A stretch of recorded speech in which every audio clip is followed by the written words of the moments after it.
और अब खबरें विस्तार से। अहम खबर से बुलेटिन की शुरुआत करेंगे देहरादून से। अहम खबर है जहां देहरादून बद्रीनाथ धाम में हेर फेर का आरोप लगाया। आपको बता दें बीकेटीसी के कर्मचारी पर लगा हेर फेर का आरोप। मंदिर समिति ने जांच के लिए गठित की समिति, अध्यक्ष ने कार्रवाई का दिया भरोसा। तो मंदिर समिति ने जांच के लिए समिति गठित की है, अध्यक्ष ने कार्रवाई का दिया भरोसा।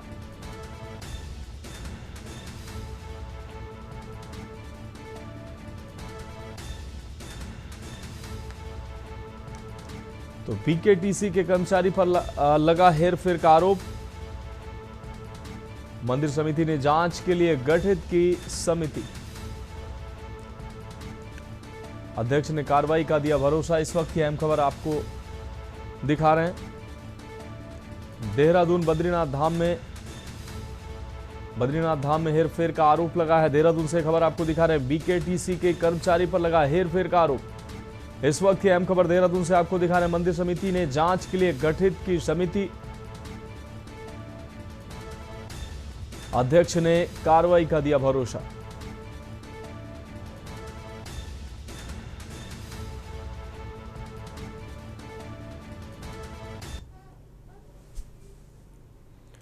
अब बढ़ेंगे अगली खबर की ओर। देहरादून में एसएसपी के नेतृत्व में चलाए जा रहे ऑपरेशन प्रहार के तहत नेहरू कॉलोनी पुलिस को बड़ी सफलता मिली है। पुलिस ने वाहन चोरी की वारदातों को अंजाम देने वाले 3 शातिर चोरों को गिरफ्तार किया है। आपको बता दें आरोपियों के कब्जे से चोरी के 8 दोपहिया वाहन और 2 एक्टिवा के कटे हुए पार्ट्स बरामद हुए हैं। प्रमोद कुमार एसपी सिटी ने बताया कि ऑपरेशन प्रहार के तहत नेहरू कॉलोनी पुलिस ने वाहन चोरी करने वाले 3 शातिर अभियुक्तों को गिरफ्तार किया है। इनके कब्जे से चोरी के 8 दोपहिया वाहन और 2 एक्टिवा पार्ट्स बरामद हुए हैं। आरोपी सुनसान इलाके में रेकी कर मास्टर की या अन्य आपको बता दें लॉक तोड़कर वाहन चोरी करते थे और बाद में वाहनों के पार्ट्स निकालकर कबाड़ियों को बेच देते थे। मामले में आगे जांच जारी है।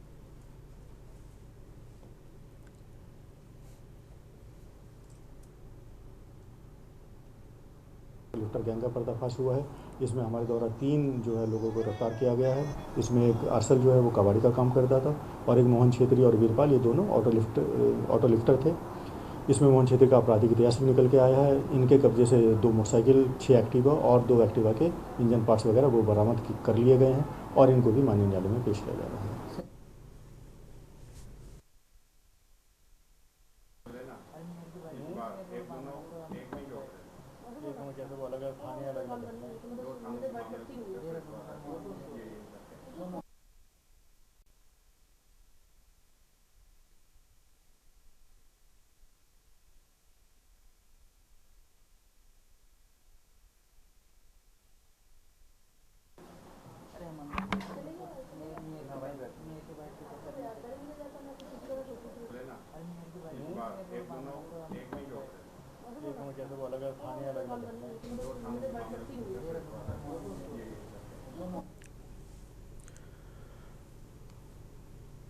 बढ़ेंगे अगली खबर की ओर। देहरादून में लंबित न्यायिक मामलों के बढ़ते बोझ को कम करने के लिए समय समय पर राष्ट्रीय और जिला लोक अदालतों का आयोजन किया जा रहा है और जिनके माध्यम से आपसी सहमति से मामलों का त्वरित और कम खर्च में निस्तारण किया जाता है। इसी क्रम में देहरादून जिले में करीब 30,000 चेक बाउंस के मामले लंबित हैं, जिनके समाधान के लिए 18 जुलाई को पूरे उत्तराखंड के सभी न्यायालयों में विशेष लोक अदालत का आयोजन किया जाएगा। इस लोक अदालत में केवल चेक बाउंस मामलों का निपटारा किया जाएगा, जिससे पक्षकारों को लंबी न्यायिक प्रक्रिया से राहत मिलने की उम्मीद है।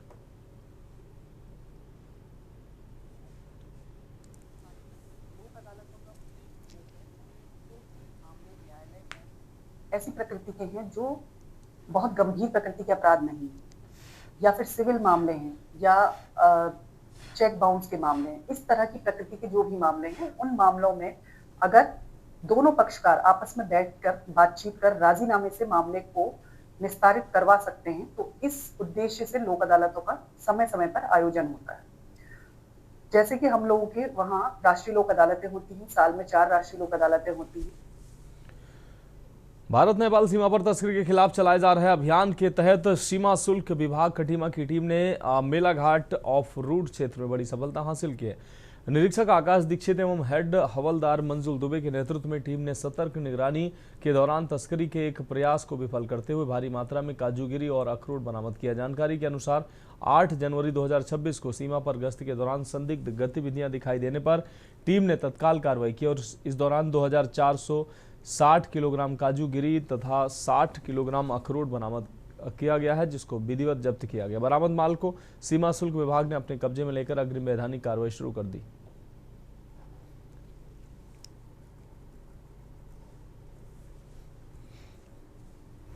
पकड़ा गया था और ये लगभग 2460 किलो ये माल था। इसमें काजू की एनिमल फीड था छोटे छोटे टुकड़ों में, और ये जो ऑफ रूट से नेपाल से इंडिया आ रहा था, और अखरोट था कुछ 60 किलो लगभग अखरोट था।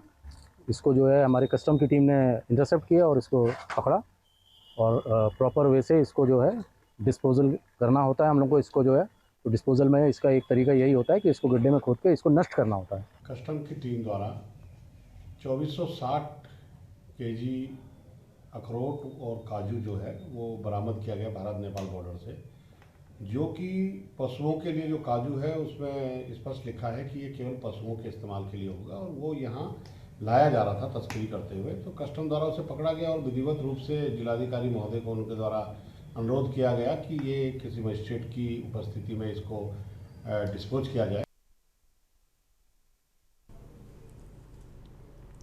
अब बढ़ेंगे अगली खबर की ओर। हल्द्वानी के सुभाष नगर में स्मार्ट मीटर लगाने पहुंची टीम का स्थानीय लोगों ने जबरदस्त विरोध किया। देखते ही देखते विरोध इतना बढ़ गया कि लोगों और कर्मचारियों के बीच तीखी नोकझोंक हो गई। गुस्साए लोगों ने कुछ स्मार्ट मीटर छीनकर तोड़ दिए, जिसके बाद टीम को बिना मीटर लगाए वापस लौटना पड़ा।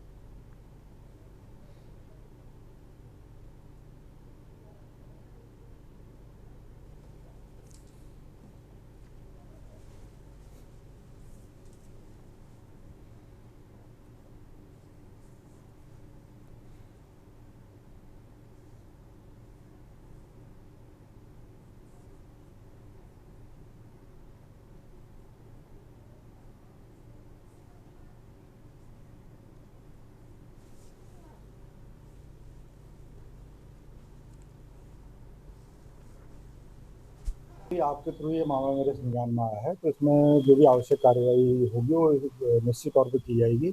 अभी हम इसकी एक बार जांच करा लेते हैं, उसके बाद जो भी जांच में तथ्य आएंगे उसके अनुरूप कार्रवाई की जाएगी। कह रहा हूँ कि अभी जस्ट ही आपके थ्रू ही मेरे संज्ञान में ये बात आई है, तो हम इसमें जाँच अवश्य कराएंगे।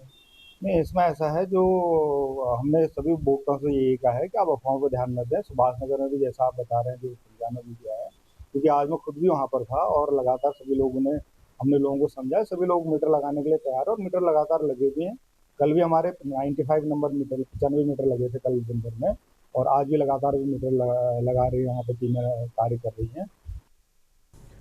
अब बढ़ेंगे अगली खबर की ओर। उत्तराखंड हाईकोर्ट में नैनीताल के बीडी पांडे अस्पताल, हल्द्वानी के सुशीला तिवारी अस्पताल सहित प्रदेश के सरकारी अस्पतालों में डॉक्टरों के तबादले और बदहाल स्वास्थ्य सेवाओं को लेकर दायर जनहित याचिका पर सुनवाई हुई। राज्य सरकार ने कोर्ट को बताया कि डॉक्टरों के तबादलों पर पुनर्विचार करते हुए ट्रांसफर सूची पर निर्णय लिया जाएगा। वहीं हाईकोर्ट ने भवाली सेनेटोरियम अस्पताल को मल्टी स्पेशलिटी अस्पताल बनाने संबंधी पूर्व आदेशों पर अब तक हुई कार्रवाई की 1 सप्ताह में प्रगति रिपोर्ट स्वास्थ्य सचिव से तलब की है। मामले की अगली सुनवाई 1 सप्ताह के बाद नियत की गई।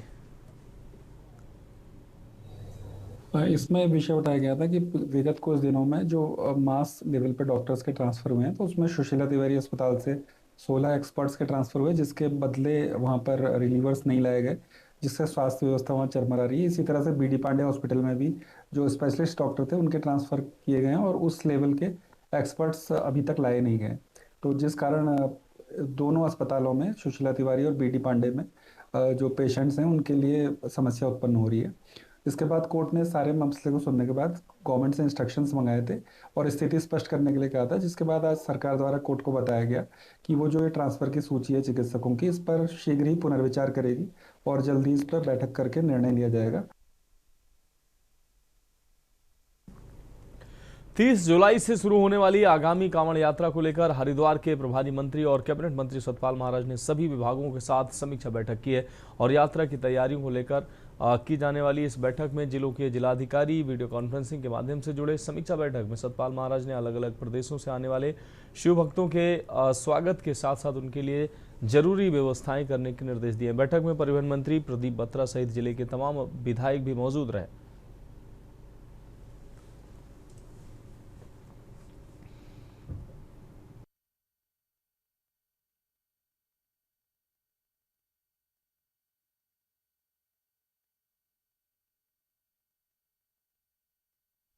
की तैयारियों को लेकर आज मंडल आयुक्त, जिलाधिकारियों, वरिष्ठ पुलिस अधीक्षकों और सभी संबंधित अधिकारियों के साथ बैठक कर ली गई है और विस्तृत समीक्षा की गई है।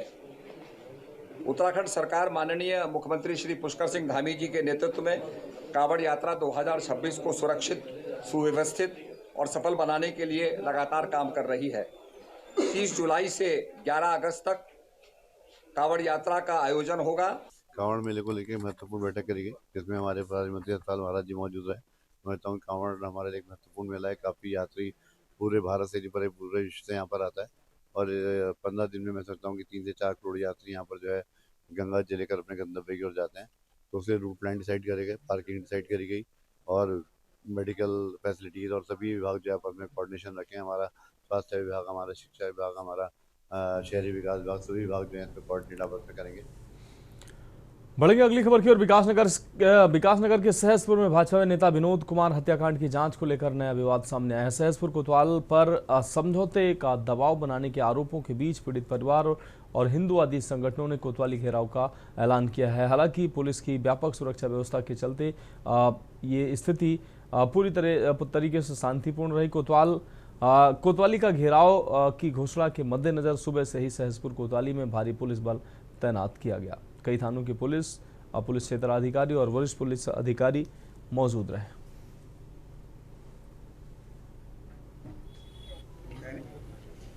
सर, हम सीओ साहब को जो ज्ञापन देने के लिए आए थे।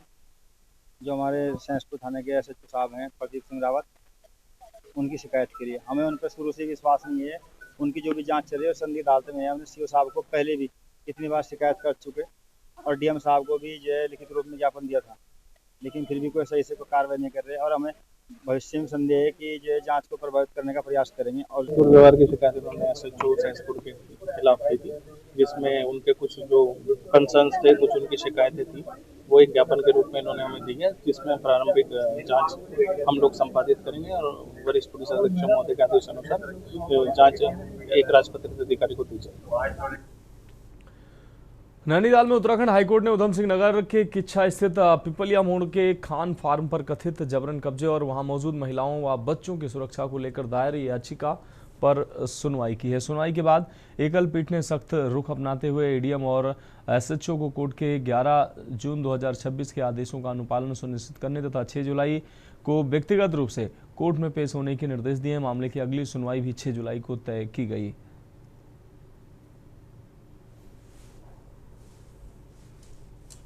था कि प्रॉपर्टी ट्रेसपासिंग की थी with the assistance of the SDM and administration. उसके अगेंस्ट में एक रिट फाइल की थी फॉर प्रोटेक्शन, क्योंकि अंदर बच्चे और जानवर वगैरह थे और सारे यंग जितने भी मेल थे वो सारे बाहर कर दिए थे।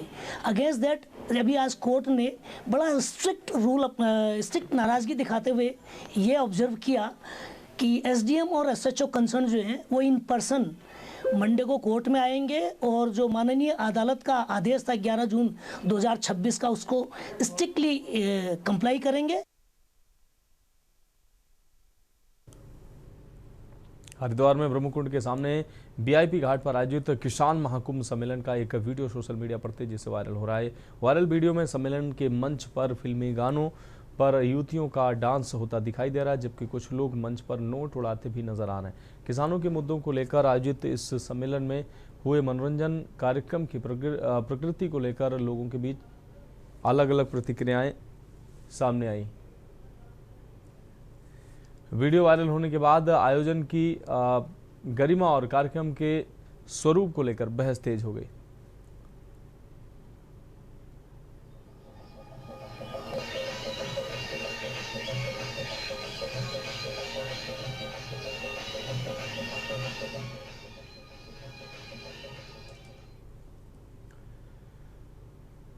बढ़ेंगे अगली खबर की ओर। आपको बता दें, विभाग निकायों और संबंधित अधिकारियों को निर्देश जारी करते हुए डेंगू, मलेरिया और चिकनगुनिया जैसी बैक्टीरिया जनित बीमारियों को रोकथाम के लिए विशेष तैयारियां सुनिश्चित करने को कहा गया है।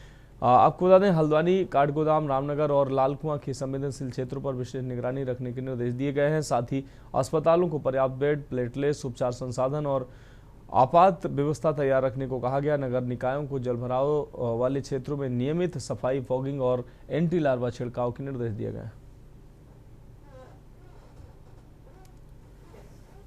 मानसून काल में जो जलभराव से या वेक्टर जनित जल जनित रोग होते हैं, उनको लेके जो रोकथाम और उपाय है, उसको लेके जितने हमारे सरकारी चिकित्सालय हैं, सीएमओ साहब और शासकीय चिकित्सालय, निजी चिकित्सालय के प्रतिनिधियों के साथ एक संयुक्त बैठक की गई है। तो जो इसमें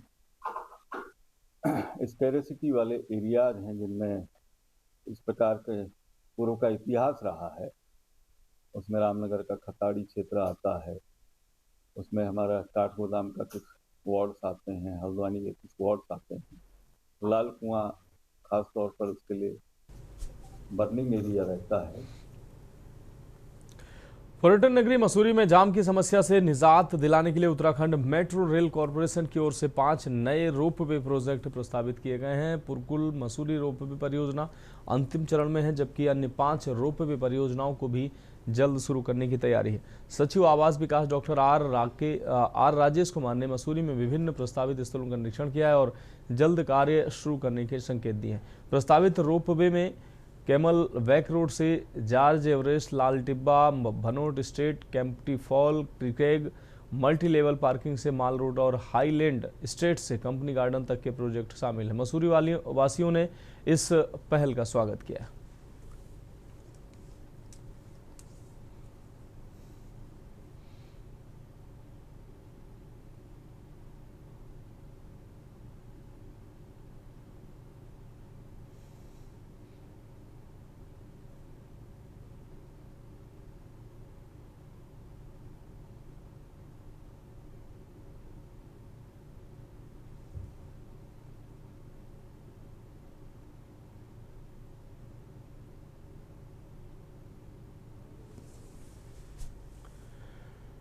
नैनीताल में कुमाऊं कमिश्नर की अध्यक्षता में जिला विकास प्राधिकरण की बैठक आयोजित की गई, जिसमें जनहित से जुड़े कई महत्वपूर्ण निर्णय लिए गए। बैठक में भीमताल क्षेत्र में कृषि भूमि उपयोग और स्थानीय निवासियों के नक्शे पास कराने से जुड़ी समस्याओं पर चर्चा हुई। बोर्ड ने 60 वर्ग मीटर तक के स्थानीय जरूरत के नक्शों को मंजूरी देने का निर्णय लिया, जबकि एक ही परिवार के सदस्यों द्वारा व्यवसायिक उद्देश्य से अलग अलग नक्शे पास कराने के मामलों को अस्वीकृत किया गया। बैठक में तकनीकी कार्यों के बेहतर संचालन के लिए IT एक्सपर्ट और पार्कों और हरियाली विकास के लिए हॉर्टिकल्चर एक्सपर्ट्स की नियुक्ति को भी स्वीकृति दी गई है।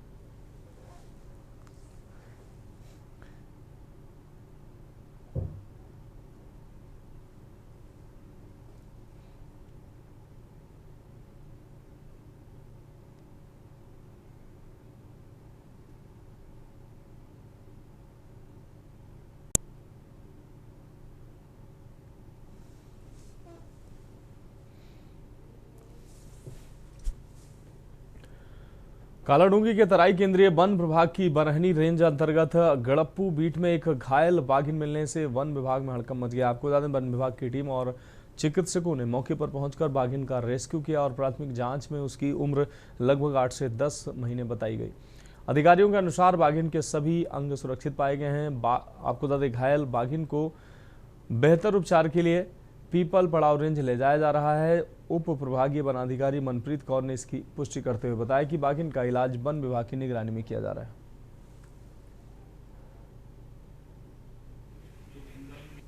है। देखिए, आज जो नैनीताल डिस्ट्रिक्ट डेवलपमेंट अथॉरिटी है, इसकी बोर्ड की बैठक थी। इसमें काफ़ी सारे मुद्दे आए थे। एक पहला मुद्दा तो हमेशा यही रहता है कि भीमताल एरिया में, क्योंकि जो लैंड यूज़ है, बहुत बड़े एरिया पे कृषि लैंड यूज़ है और वहाँ के जो लोकल निवासी हैं जो अपने नक्शे पास करवाना चाहते हैं, उनको दिक्कतें आती हैं। उसमें लोकल नीड्स हैं। 60 वर्ग मीटर पे बन सकता है। पूर्व में देखा गया था कि कुछ बिल्डर्स के द्वारा इसका दुरुपयोग किया जा रहा था, तो बोर्ड ने कहा था कि इसको बोर्ड के समक्ष रखा जाए। तो उसमें जो स्थानीय लोग हैं, उन सबके नक्शे अप्रूव हुए हैं और कमर्शियल में जहाँ पे ऐसा लगा कि एक आदमी 4-4 मिला के पास कर रहा है, एक परिवार से 5-5 लोग पास कर रहे हैं जिनकी मंशा ये है कि व्यावसायिक करें, उनको तो डिस्करेज किया है।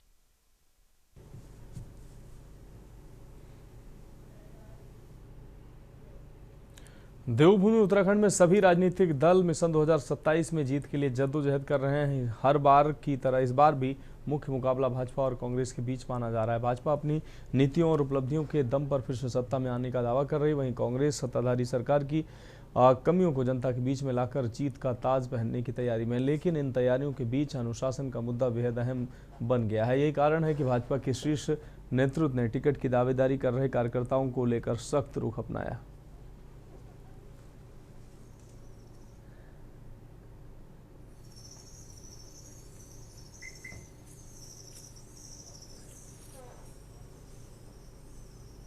मैं रेंजर साहब द्वारा मुझे इन्फॉर्म किया गया सुबह 8 बजे करीब एक ग्राउंड स्टाफ ने बताया कि बरहनी में गड़पू प्लॉट नंबर 6 में एक मादा टाइगर जो है हमारी फीमेल टाइगर से मतलब घायल थी। हालांकि वो अभी 8-9 महीने का बताया जा रहा है।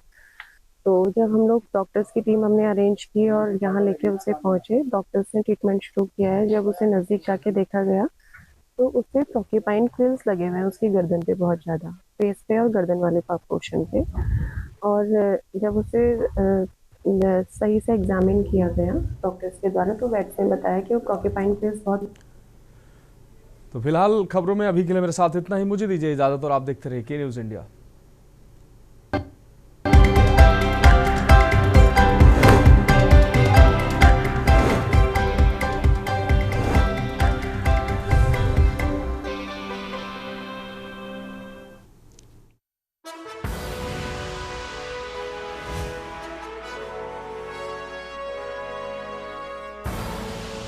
आप देख रहे हैं के न्यूज़, खबरों का